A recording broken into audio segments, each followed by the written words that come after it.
Boa noite, pessoal. Tudo bem por aí? Vamos só aguardar o nosso convidado da noite que chegou. Acabou de chegar aí.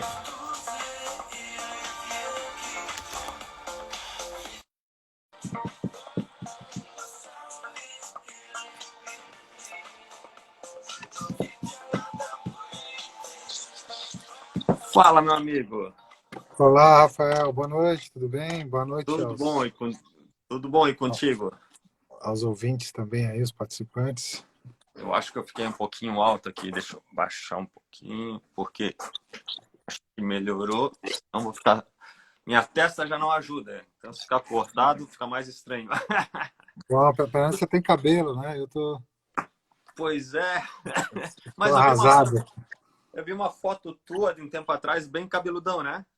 Sim, eu tive cabelo comprido, mais ou menos dos 14 até uns 20 anos. Tinha um cabelo bem proeminente, digamos assim, até a cintura, caracolado, época de surf, outros tempos. Outros tempos. Eu vi uma foto tua ali num dos teus sites, eu não me recordo qual agora, e eu falei, caramba, é o Carlos mesmo? É o Carlos. Outros Muito, tempos, muito algumas. diferente. Eu já tive cabelo grande, eu não tive cabelo comprido. E um dia desses apareceu essa foto aqui, minha mulher falou, ainda bem que eu não te conheci nessa época. Ainda bem que boa. E E como é que estão contigo, as tudo coisas? bem? Tudo Tudo certo. certo. Tá em Jaraguá? Estou em Jaraguá e já um pouco adaptado a essa nova realidade, né? Sim. A realidade que a pandemia nos propiciou, digamos assim. Então, estou em casa, tenho meus dois filhos, fazendo aula virtual e eu tentando trabalhar, né? Acabei fechando meu escritório, tinha um escritório aqui no centro, que era o escritório da editora, né? Sim. E aí estou trabalhando em casa. Foi um pouco difícil essa adaptação, mas agora já estou adequado, já me adaptei, né? E como é que tá com os filhos? Teus filhos são pequenos, né? Como é que tá conseguindo essa façanha aí? Então, um de 6 anos e o outro tem 10 anos, né? O Samuel tem 6 anos e o Henrique tem 10 anos, né? O Henrique já tá com 10 anos. São 10 anos, né? Eu lembro E da tua mulher grávida. grávida, Parece né? que foi ontem. Ah, o tempo passa. Eu lembro da tua filha também. Tua filha já é uma mulher, já faz anos que eu não vejo também, já. É, tá com 26, um pouquinho vinte e mais. seis, tá? Aí, tá vendo? Eu lembro de ela pequena, né? Mas tá E conseguindo se virar tranquilo com eles aí? sim, Tranquilo sim. não, né? Na medida do possível, né? A gente vai se virando. Tem esses rompantes, a gente tem que se tornar um pouco mais tolerante aí com as crianças nesse período pandêmico, né? Um pouco mais tolerante, escutando um pouco mais os anseios, dando um pouco mais de liberdade, né? Porque a gente não pode. É uma situação complicada que a gente tem que saber lidar, né? São Sim, outros. sem Eles vão poder contar na história deles, da história de vida deles, vão falar, pô, eu passei por uma pandemia, né? Assim como. É, não é. os pequenos talvez não gravem tanto, mas a partir da idade do teu mais novo já começa a ter algumas. Consegue situar algumas coisas, né? Porque tinha uma realidade e de repente mudou tudo, foi todo mundo para casa e usa máscara. Eu Ah, lembro quando tudo isso começou, que eu trouxe umas referências do Japão, da China, que as pessoas tinham mais, até por conta de poluição e tudo mais, uhum. mais o hábito de usar máscara. E hoje a gente anda na rua, tá todo mundo de máscara. É, é impressionante como foi muito rápido, né? Como as pessoas A gente se pegaram acostumou, isso. né, com isso, né? Um Apesar salve de aí pro pessoal. divertidas, né? O Victor Gonçalves, o Fenísio aí, O pessoal vai entrando. E aí eu vou, o que o pessoal for Luciana perguntando, eu Silva, vou repassando para ti aí, Carlos. Bem, bem tranquilo. Mas para massa. quem não conhece aí, conta pra gente um pouquinho. A Ariane ali, ó, se contentava tanto das novas, comentava tanto das novas profissões, quem sabe isso não está nos preparando para as transformações.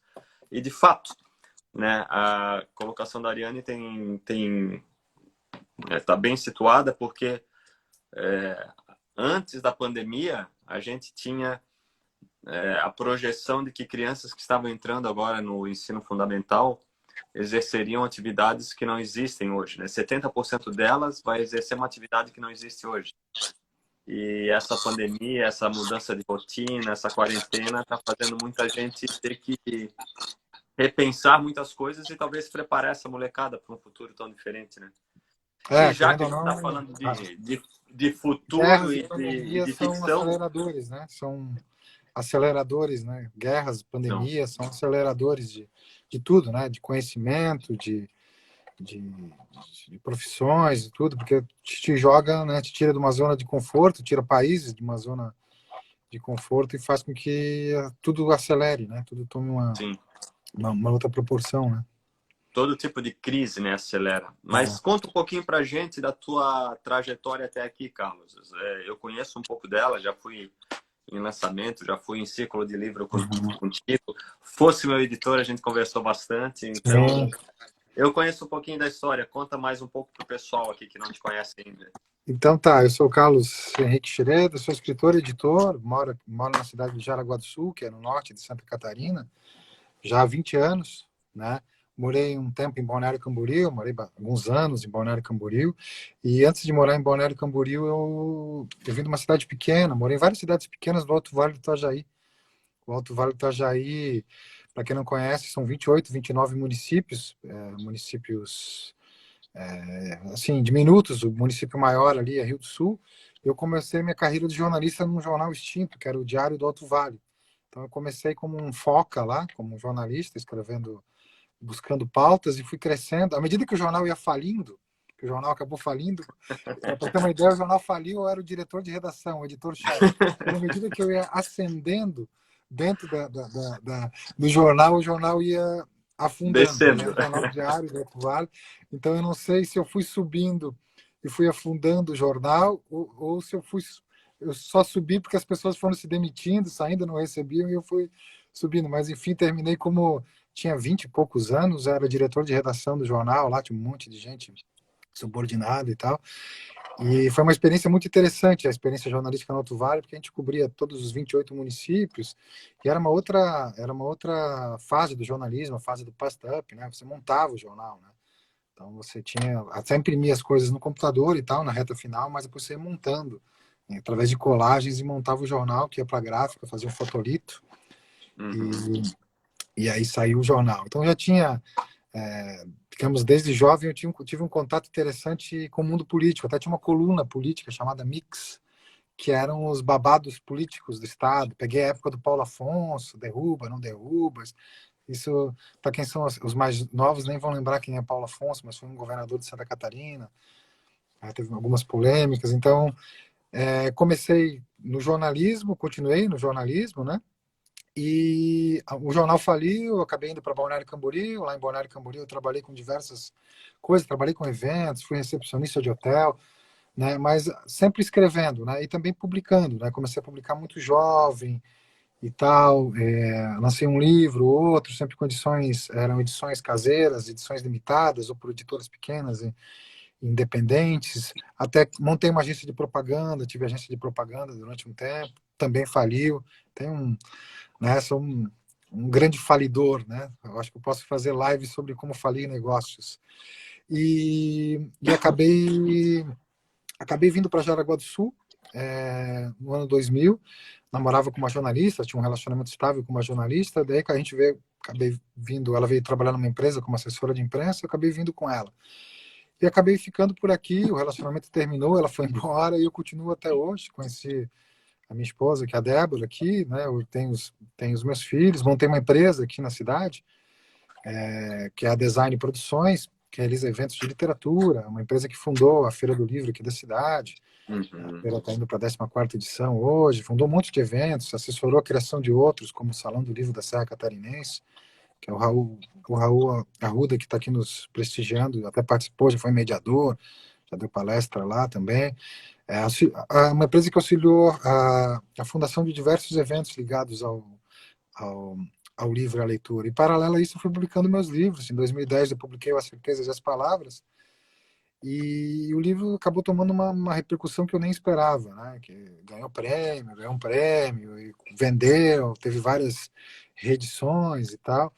E daí, depois disso, depois das Certezas e as Palavras, as coisas começaram a mudar um pouco.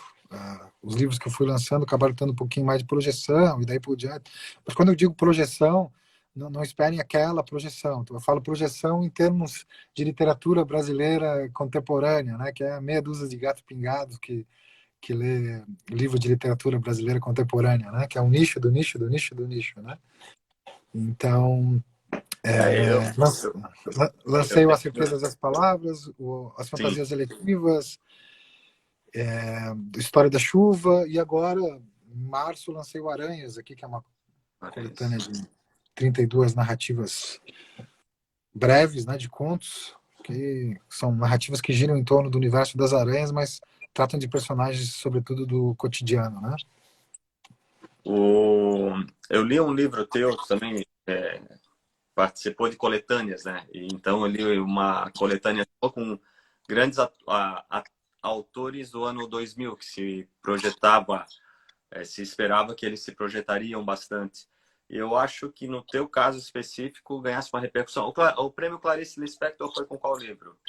Foi com esse A Certeza das Palavras, né? Certeza das palavras, né? Muito Uhum. bacana também. Eu fiquei curiosíssimo, eu não consegui, eu tinha um compromisso no dia que tu fizesse o lançamento do livro Aranhas aqui em Jaraguá do Sul, fiquei bem chateado de não ter podido comparecer. Mas eu vi a tua entrevista na televisão e tô curiosíssimo para ler esse livro aí, porque pelo menos tu vendesse muito bem a ideia ali e o teu entrevistador também, né, de como montasse essa história toda a respeito de um... Não sei se tu tinhas medo de aranha, não peguei ali no comecinho, se alguém que Não, tu conhecesse. então, o livro é uma teia narrativa, né? O Aranha são 32 narrativas breves, são 12 narrativas um pouco mais longas e as restantes são 20 narrativas bem curtíssimas, né? Uhum, E o livro todo funciona como um livro-jogo. Cada narrativa tem o nome de uma aranha, um nome científico e um nome comum, e tem uma relação direta, às vezes, em algumas narrativas, e em outras bem indireta, né? Digamos, bem subjacente, né? A narrativa com aquele tipo de aranha. uhum, As narrativas falam de personagens comuns, de pessoas comuns, mas que têm representação daqueles tipos de aranha. Então funciona mais ou menos como um livro-jogo, né? Como um livro-jogo e como uma teia narrativa, né? Então e a ideia toda surgiu a partir da minha obsessão, né? Eu acho que nós temos que ser, digamos, fiéis às nossas próprias obsessões. Eu acho que é isso que me impele e faz com que eu escreva, né? É destrinchar um tema, né? Eu não escrevo um livro sobre a solidão porque eu entendo a solidão, mas sim porque eu quero obsessivamente, através dos personagens, através dos narradores, encontrar alguma espécie de caminho. Então foi com isso, com essa obsessão com as aranhas que eu encontrava na praia de Garopaba, na praia da Gamboa, diversos tipos de aranhas diferentes, numa casa que eu me encontrava, é que surgiu essa curiosidade sobre as aranhas, e depois eu busquei as representações das aranhas nas artes, na literatura, nas artes visuais, na, no cinema, e daí entrei nessa espiral, nessa loucura, e acabei escrevendo o Aranhas, né? Então, eu acho que é isso que me dá, digamos, o tesão da escrita, né? Fazer algo que eu considere honesto, né? Comigo, principalmente comigo, sim, né? sim. Então, é por isso que eu continuo escrevendo ainda, né? Porque, digamos que eu não tenho chefe para escrever, digamos assim. Então, eu posso Mas, eu por posso me favor, não dedicar. pare que cada... Tem uma história que o escritor não gosta do seu primeiro livro, né? Ou pelo menos não nunca, dificilmente é o mais querido. Não sei se Sim. confere, não sei se foi de você que eu ouvi essa história. Não, é que na verdade assim, eu comecei a publicar muito jovem. Hoje eu tenho 42 anos, tá? Então, com 20 anos eu já tinha livros, cara. Então, e a minha formação, né, nós somos a soma das nossas referências, tudo aquilo que a gente Sim. lê, tudo que a gente escuta, tudo aquilo que a gente vê acaba nos formando enquanto cidadão, enquanto leitor e também enquanto escritor. Então, os primeiros livros que eu publiquei eu considero, de certa maneira, é claro que é um caminho de formação e tal, mas eu considero um tanto, os primeiros livros um tanto imaturos, né? Eu acho que eu Uhum. acabo encontrando o meu tom, né, a partir das certezas e as palavras, onde eu começo a entrar enquanto mais liberdade,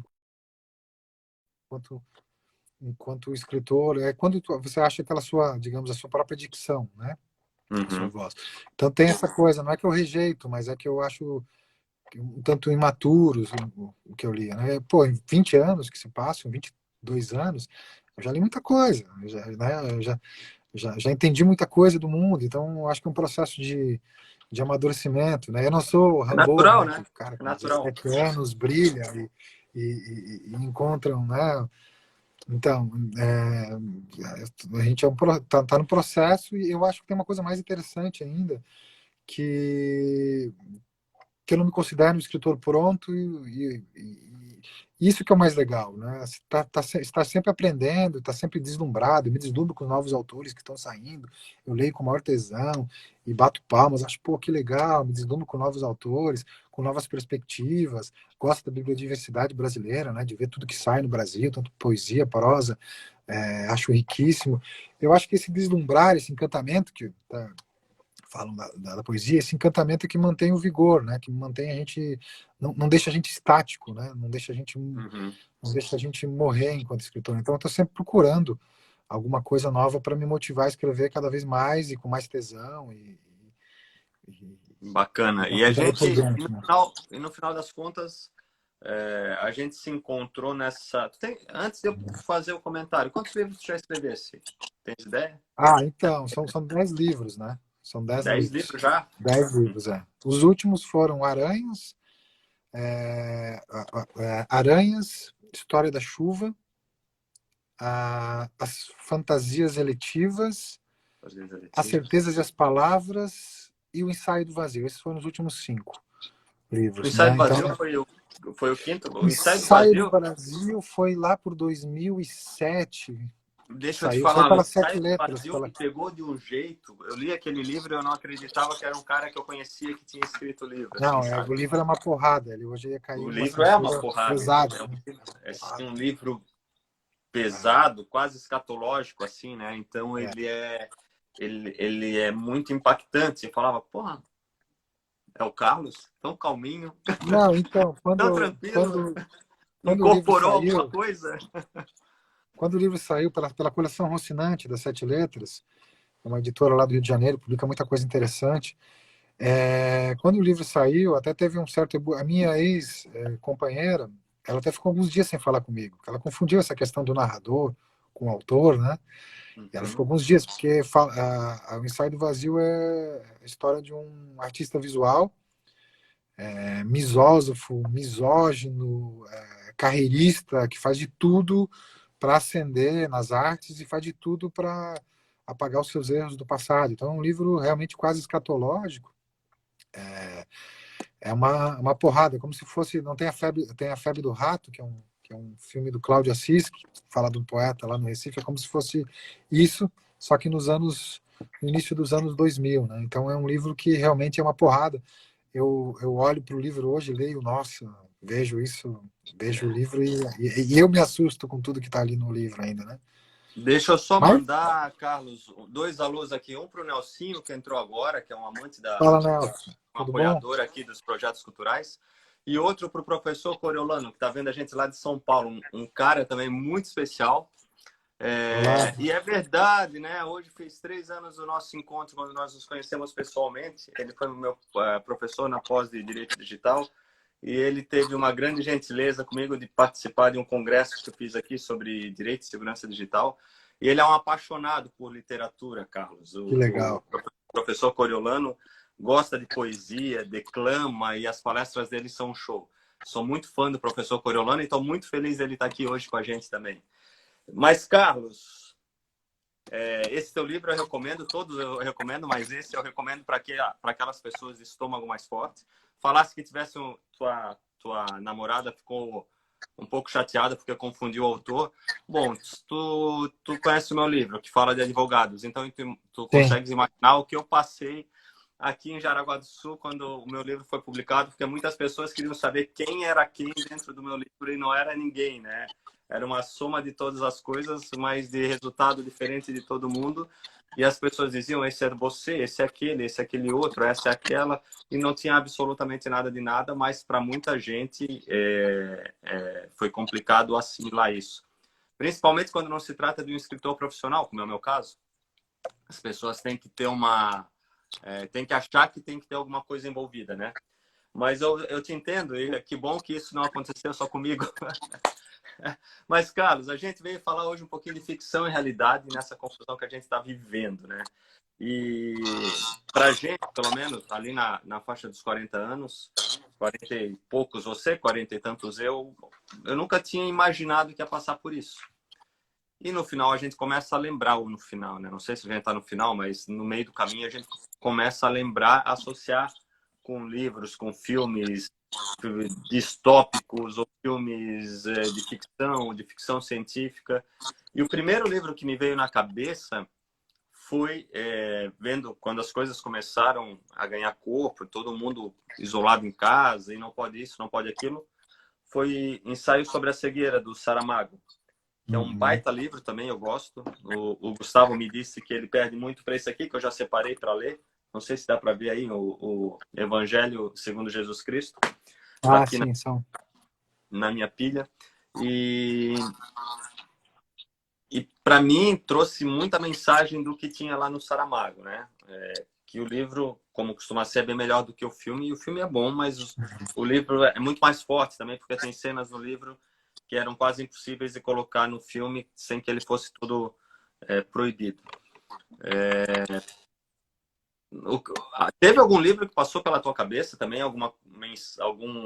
Algo que te relembrou nesse teu meio da literatura? Então, na verdade foram vários livros, porque a gente viveu durante um tempo uma espécie de suspeição da própria realidade, né? Porque as coisas... É algo frequente acontecer essas síndromes agudas respiratórias, principalmente no Oriente, né? Nós tivemos na Coreia, tivemos já na China, tivemos no Oriente Médio, né? Essas coisas é uma coisa comum. Então, se você for viajar para o Oriente, for para a Coreia, for para a China, for para o Japão, é comum você ver as pessoas com máscara na rua, ver com isso. Tem esse tipo de entendimento. A bem da verdade, pandemias sempre existiram em todos os séculos, né? Sempre, né? O que mudou foi o relacionamento com a própria humanidade. Né? Então, se nós pegarmos um dos primeiros, digamos, registros da literatura, lá na Ilíada, o Homero já tem uma peste, já surge uma peste lá, né? E aparece. E se nós voltarmos lá para 1353, num livro que é um clássico, que é o Decameron, do Boccaccio. O que é o Decameron? São uma série de novelas, são uma série de histórias que se passa quando começa a peste negra. 10 pessoas ficam trancadas numa fazenda no interior, uma casa no interior num sítiozinho lá no interior de Florença, e eles estão lá isolados, em quarentena, e começam a contar histórias, essas 10 pessoas. Então, no Decameron, esse aqui é o primeiro livro do Decameron. Então, o volume 1, né? E o interessante é que bem no começo do Decameron, vamos voltar aqui, perdão, início da primeira jornada. As primeiras páginas todas falam justamente sobre a peste bubônica, explicando o que é, quais os sintomas. E o mais interessante é que também vem do Oriente. Então, olha só, eu vou ler esse comecinho aqui, ó, do Decameron. Sim. Já tinha chegado o ano de 1348 da fecunda encarnação do Filho de Deus. Quando a cidade de Florença, nobre entre as mais famosas da Itália, foi vítima da mortal epidemia. Fosse a peste obra de influências astrais ou a consequência das nossas iniquidades, e que Deus, na sua justa cólera, a tivesse precipitado sobre os homens, como punição dos seus crimes.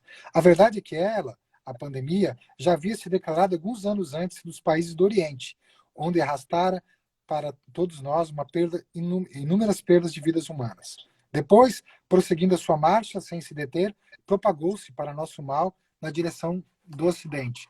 Então, o começo do Decameron é como se fosse um resumo do Covid, né? Também vem do Oriente, vem para cá. Exatamente. E o mais interessante é o seguinte, que no Decameron, no começo, ele fala isso, que lá do Oriente, o que acontecia? As pessoas sangravam quando tinham peste bubônica, então era muito fácil você perceber quem estava em contágio, quem estava passando. Quando houve uma mutação e a peste se espalhou para a Europa, não tinha sangramento. Surgiam os bulbos, né? Surgiam quando a pessoa já estava no estágio avançado, já tinha contagiado e daí por diante. Então é muito interessante ver como o Decameron tem pontos de contato, digamos, com a nossa pandemia, digamos, de agora, né?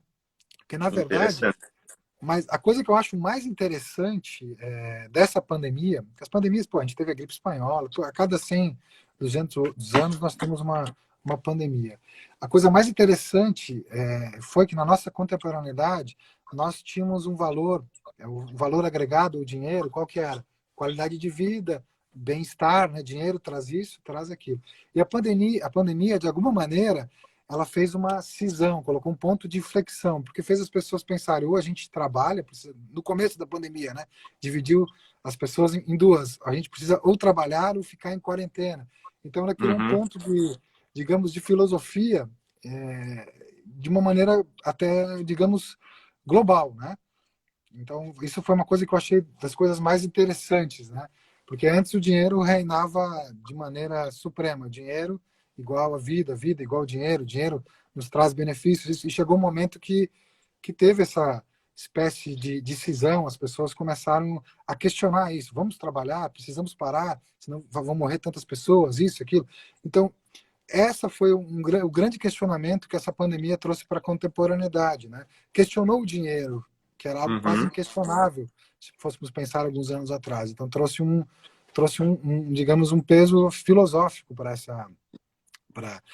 isso, né? Isso E a gente, acontece no Alberto Camus, lá no Apeste, que é na festa. um Uhum. livro interessantíssimo, lá, Oran, que é na capital da Argélia, a cidade fica meses em quarentena, e os poderes também começam a escamotear, porque eles precisam abrir a cidade, precisam ver isso, precisam ver aquilo. Então é um poder que digamos, a pandemia serviu. É lamentável todas essas mortes que ocorreram, é lamentável tudo que aconteceu, as quebras das empresas também, é tudo lamentável. Mas se fosse para pescar algo positivo, são esses questionamentos, né?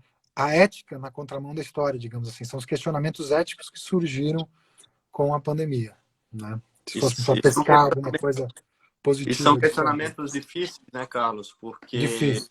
as pessoas entendem que a saúde tem que estar em primeiro lugar, mas ao mesmo tempo estão preocupadas com suas rendas, com suas remunerações. E ser um gestor nesse momento é muito difícil. Eu sempre digo, se ele toma a decisão de trancar tudo e lá na frente dá tudo certo, vamos dizer que não precisaria ter feito isso. Se ele toma a decisão de liberar e lá na frente dá tudo errado, ele foi um irresponsável. Então, realmente são decisões difíceis e a gente tem visto muitas pessoas falando sem saber. Né? A gente vai falar disso um pouquinho adiante, sem saber de nada. Os doutores de internet, né? Os doutores Google e muitos políticos pressionados, muitos gestores públicos pressionados de todos os lados, né? De todos os lados. Quando tu falasse ali lá do pessoal da quarentena, do Decameron e da peste, o teu livro, A História da Chuva, também fala Sim. de um evento natural trágico, né? Que foram as chuvas de 2008. A gente consegue fazer alguma relação, Carlos? Eu acho que sim. No ano de 2008, o História da Chuva é um romance que foi publicado em 2015. Saiu até para a editora Record. E assim, a História da Chuva se passa num período conturbadíssimo, onde morreram muita gente aqui em Santa Catarina. Só aqui na cidade morreu 13, com deslocamentos. E as cidades, o Vale do Itajaí, ele ficou praticamente todo também sitiado, ficou em quarentena. Né? O Vale do Itajaí todo e o norte catarinense, porque os rios subiram e trancaram. Então, nós ficamos um período sitiado. A cidade de Jaraguá do Sul, por exemplo, ela choveu ininterruptamente pelo menos 60 dias. Então, você Sim. colocava a cabeça para fora, você estava sitiado em casa. Ele está Você virando estava... sapo. A água escorria da parede e tudo, né? As pessoas morrendo, frio também, porque era... Então, a História da Chuva se passa nesse período, que era, digamos, uma catástrofe natural, né? Santa Catarina devido à sua geografia, né, a sua posição, tem as enchentes, tem os tornados, tem, né, os furacões, né? Então é um estado que é propício para essas para esses desastres naturais, digamos assim. E o História da Chuva se passa nesse período, e é a história de um escritor que tem o mesmo nome que o meu, Carlos Henrique Schroeder, que após a morte de um gênio do teatro de animação, ele começa, no meio daquela chuva e tudo, as pessoas morrendo, ele só estava preocupado com uma coisa, que era entrevistar o parceiro artístico daquele gênio do teatro que morreu, para conseguir um ensaio, alguma coisa, para tirar proveito disso, né? Digamos assim. Então, é um livro que também questiona o fazer artístico e a ética, digamos, artística, porque trata de um escritor sem escrúpulos e de um gênio do teatro que vive além dos grandes centros, né? Então, é um livro que se passa num período também conturbado da história, não da história mundial, como no caso da pandemia, mas da história de Santa Catarina, né? Que são essas enchentes aí. Mas foi um momento de grande crise, né? Foi um momento, eu lembro com muita vitalidade ainda de como foi terrível essas enchentes aqui, essas enxurradas, né? Eu lembro que nesse episódio, meus pais ficaram ilhados em Blumenau, não conseguiam voltar para Joinville, né? E depois conseguiram chegar aqui em Jaraguá do Sul, indo uma rua indicada pelo pessoal que conhecia os trechos menos conhecidos, menos populares, e acabaram conseguindo chegar aqui. Mas se a gente voltar um pouquinho para a pandemia, a gente tem visto aí algumas pataquadas de alguns nossos gestores, né? E embora a gente devesse chorar, acaba me lembrando muito a Comédia dos Erros, o comportamento de do Shakespeare, de alguns dos nossos gestores, né? Que vão fazer, parece que estão no telefone sem fio, vão trocando informações, essas informações chegam truncadas e um erro vai aumentando, né? Um ato vai aumentando o erro do outro e assim sucessivamente. E sempre que eu falo da Comédia dos Erros, eu lembro de Fargo. Não sei se chegasse a assistir Fargo. Sim, eu vi o filme, adoro. O filme e a série, né? A série também é muito bacana. E para quem nunca viu, eu recomendo ver primeiro o filme e depois a série, porque tem algumas referências do filme, né? São 3 temporadas. E Fargo é bem isso, né? Fargo é literalmente uma sucessão de erros que chega sem querer dar spoiler, né? Chega em situações mais complicadas. E o meu medo hoje é que a gente esteja passando por um Fargo da vida real, né? Que a ficção do livro, a ficção do Shakespeare de 500 anos atrás, também esteja se refletindo aqui no comportamento de alguns dos nossos gestores públicos. Não sei se tu lembras de mais algum caso, de mais algum livro, de mais algum filme ou série que a gente consiga associar isso. Então, eu acho que a gente poderia pensar. Tem um filme que saiu agora recentemente, até está na Netflix, que é o Rede de Ódio, né? Você viu esse filme também, né? É um filme polonês, o Rede de Ódio, que fala sobre os gabinetes digamos, gabinetes de ódio, os criadores de fake news, instrumentadores de pós-verdade, né? Como eles criam e descriam carreiras e daí por diante. Então, o Amos Oz, um escritor israelense, ele disse, numa entrevista, ele já é falecido, né, que a indústria do entretenimento ela acabou por invadir todos os cantos da vida contemporânea e chegou também na política, né? Tudo, o entretenimento hoje atravessa tudo que você pode imaginar, o entretenimento está atravessando, ou seja, tudo querem transformar num espetáculo, né? Então, antes de qualquer ação, já tentam prever qual o retorno de mídia disso, retorno de mídia daquilo, retorno de mídia daquilo outro, e de que maneira boicotar isso ou aquilo, de que maneira dimensionar. Então, isso que a gente virou, né? Uma grande sociedade do espetáculo sem rumo algum. O que me interessa mais do que a pandemia hoje, do que nós vivemos, porque a pandemia a gente já sabe como veio, como está, é justamente o pós-pandemia.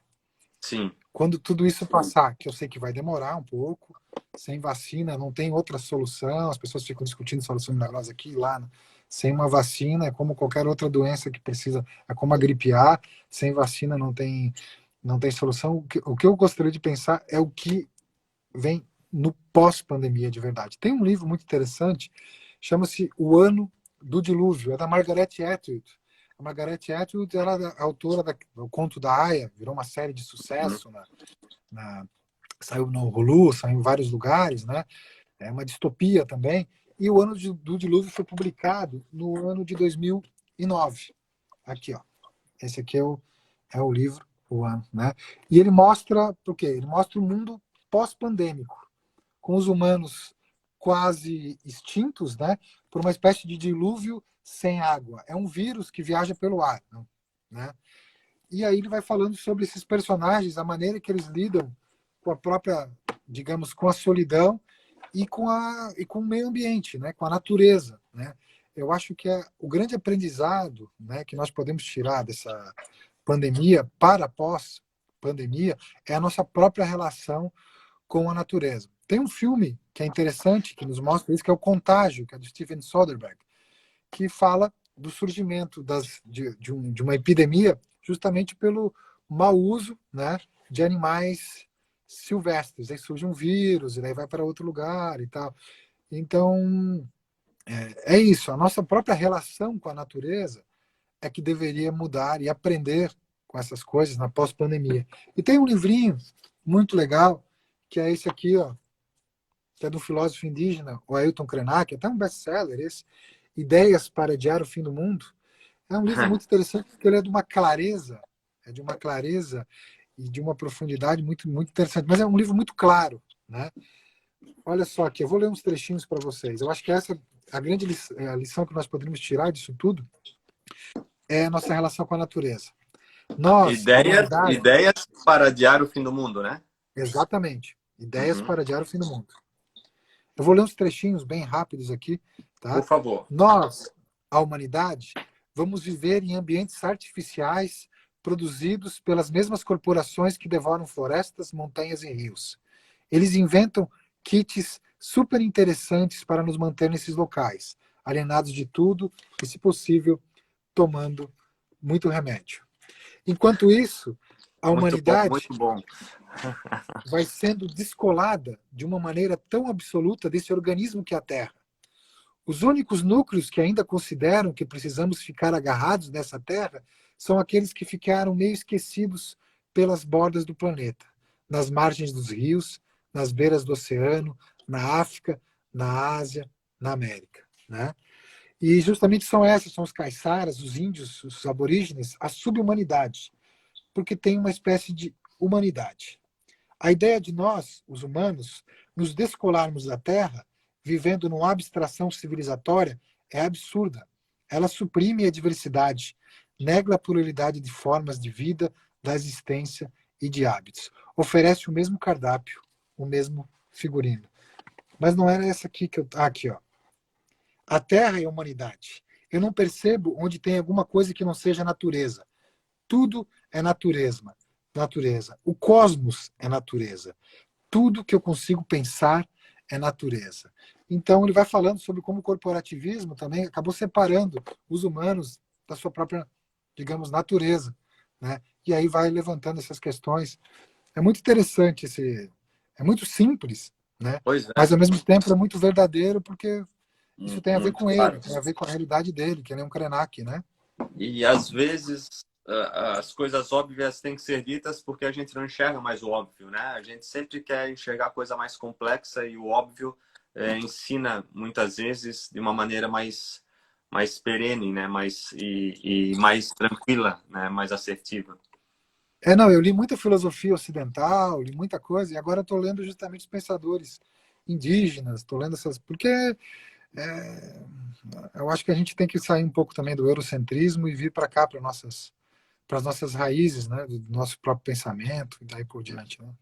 Virar o mapa mundi de cabeça para baixo, né? Vamos ficar na parte de cima. Entender, né? A filosofia da natureza. Olha aqui, ó.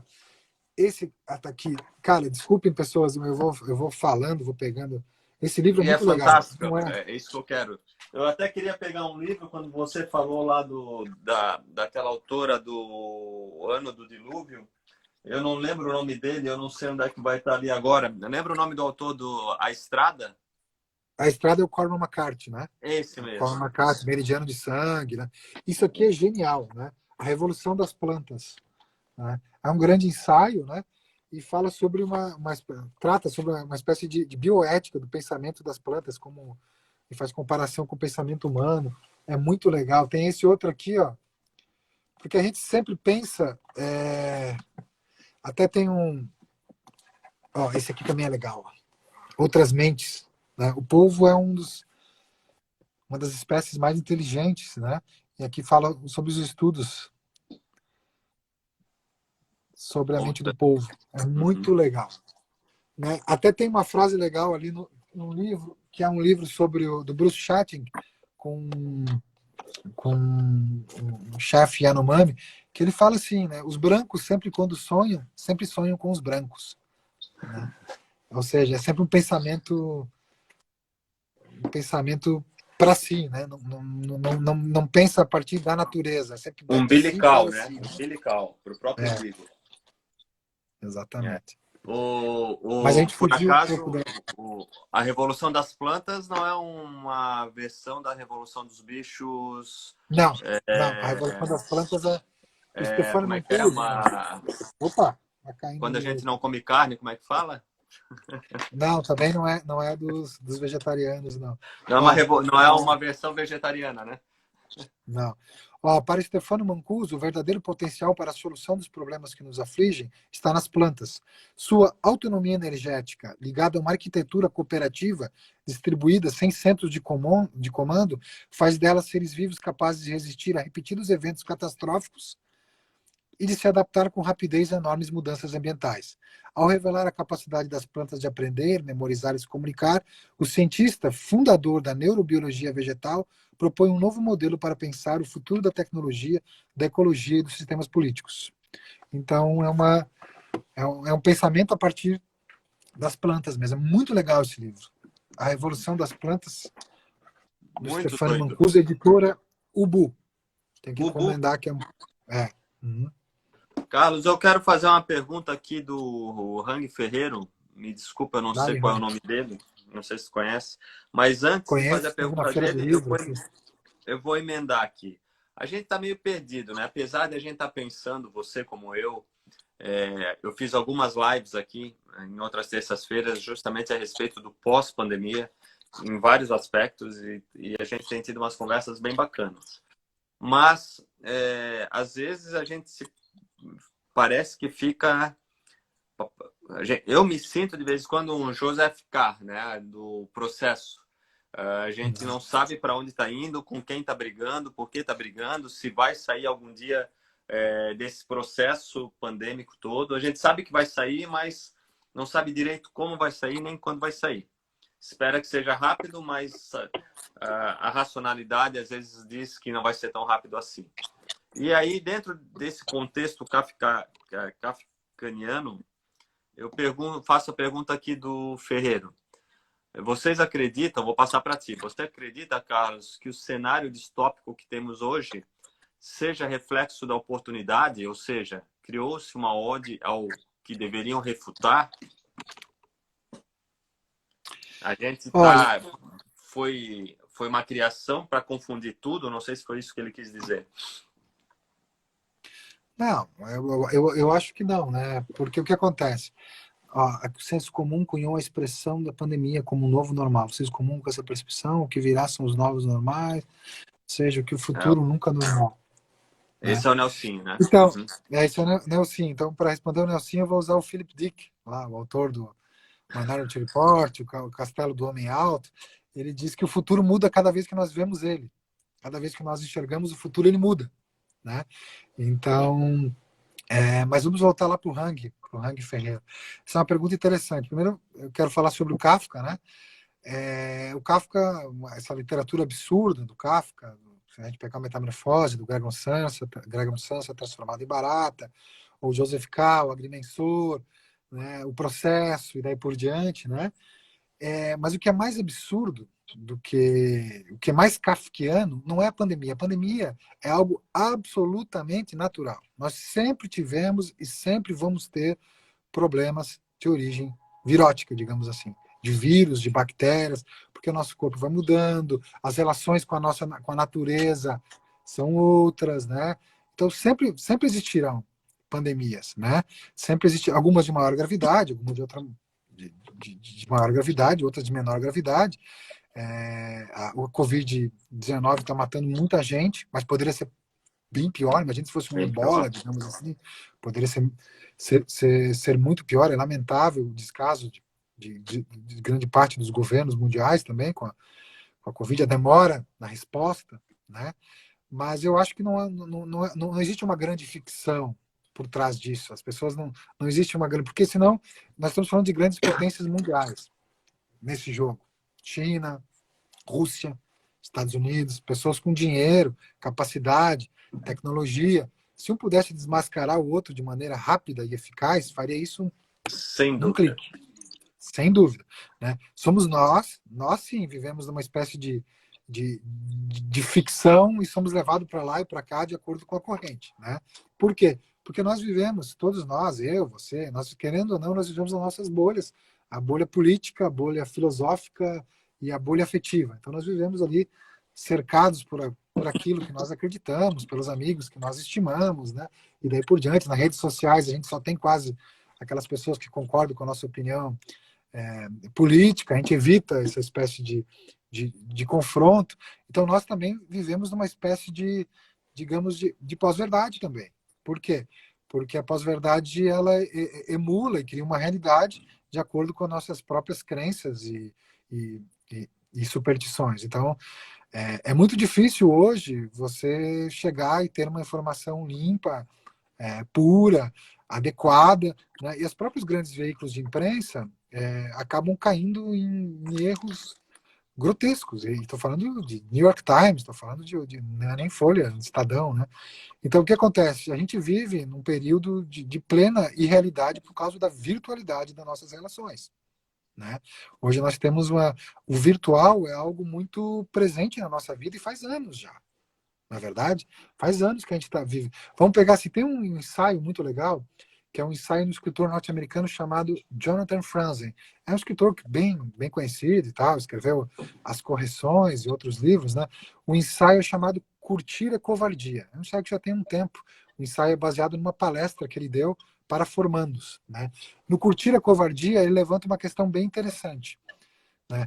Que hoje nós temos praticamente duas vidas, né? A real e a virtual. Na virtual, nós criamos uma espécie de personagem, né, com a imagem que nós queremos passar para as pessoas, ou de pai, ou disso, ou daquilo, ou de aguerrido político, e daí por diante. Né? Então, se já é difícil você ser feliz em uma vida, imagine em duas vidas, na verdade, na vida real e na vida virtual. Então, a gente vive num mundo fantasioso, em bolhas, né?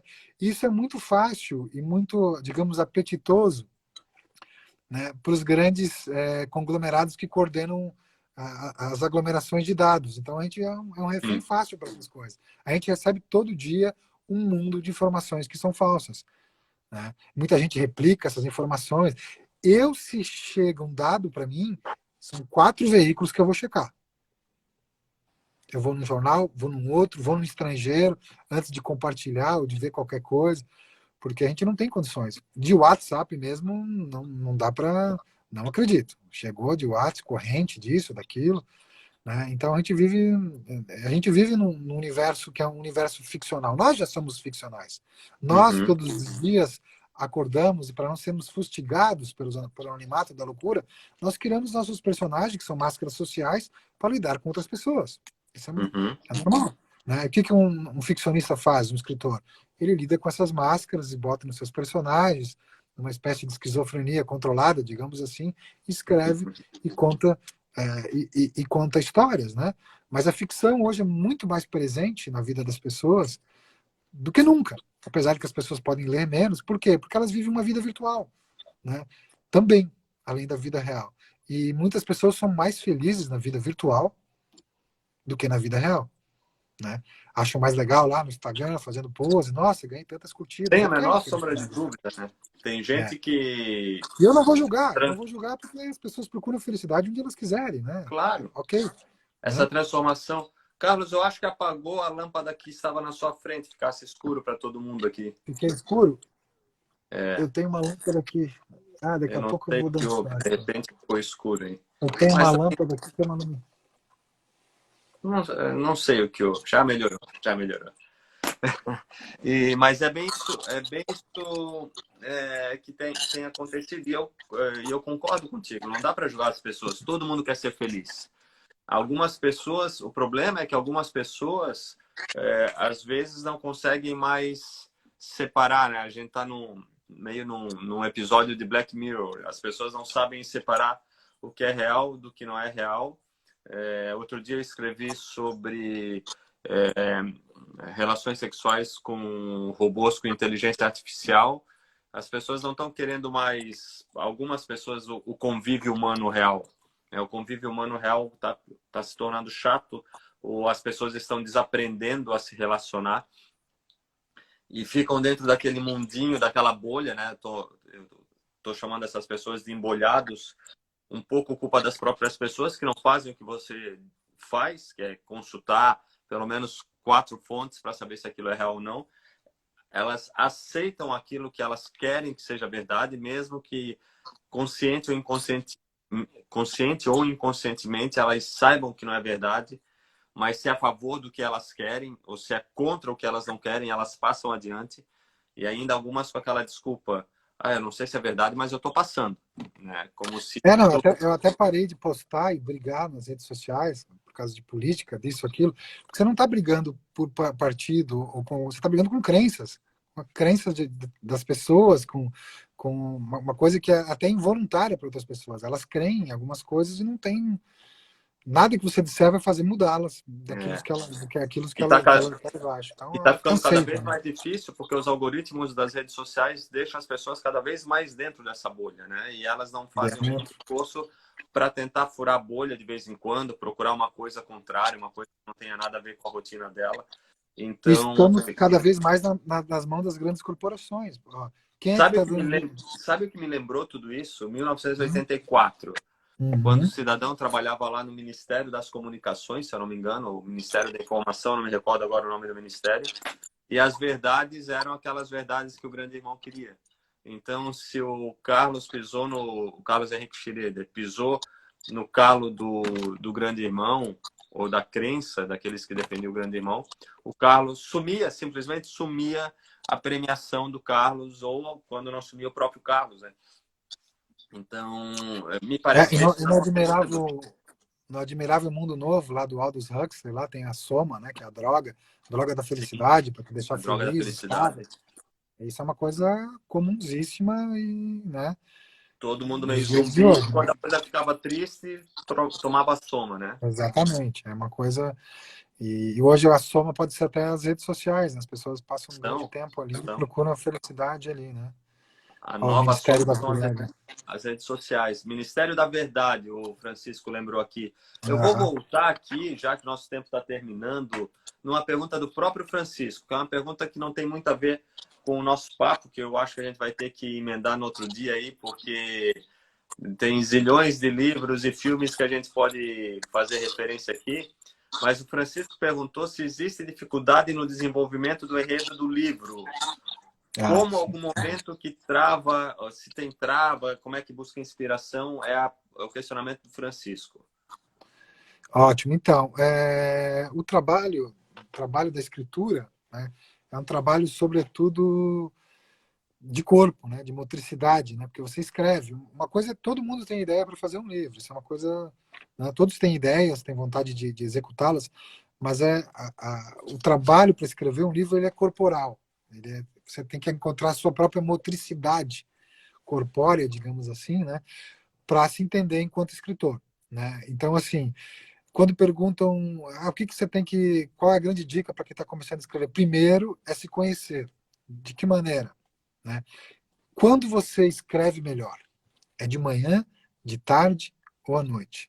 E quando você revisa melhor? É de manhã, de tarde ou à noite? Então você tem que conhecer como o seu organismo funciona e de que maneira que ele responde. As pessoas falam que adoram escrever à noite, não é porque as pessoas não sabem, às vezes não conseguem escrever de dia, trabalha durante o dia, trabalha durante a tarde, então sempre escreveu à noite, então é legal escrever à noite. Mas não, o Julian Burns, que é um escritor inglês, ele fala muito disso, né? Fala, Falo, é conhecer a sua própria dinâmica corpórea para escrever. Então, às vezes, você revisa melhor à noite, ou escreve melhor de dia.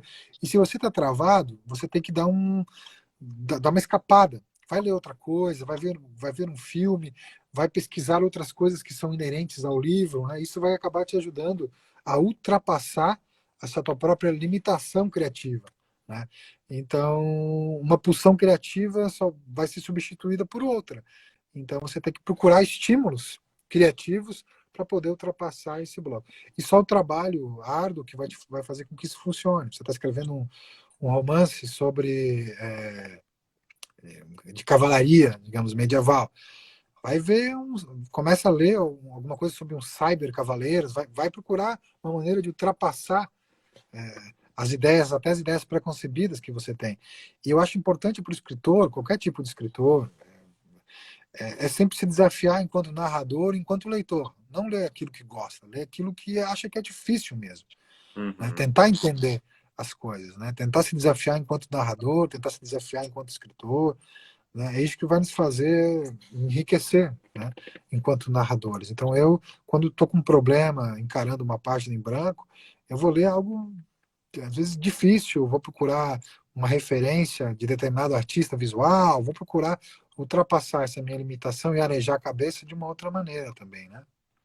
Não, muito bacana. E você, como escritor, editor e crítico literário, escritor premiado, inclusive, deve ter visto já muito escritor que quis escrever livros sem ler, né?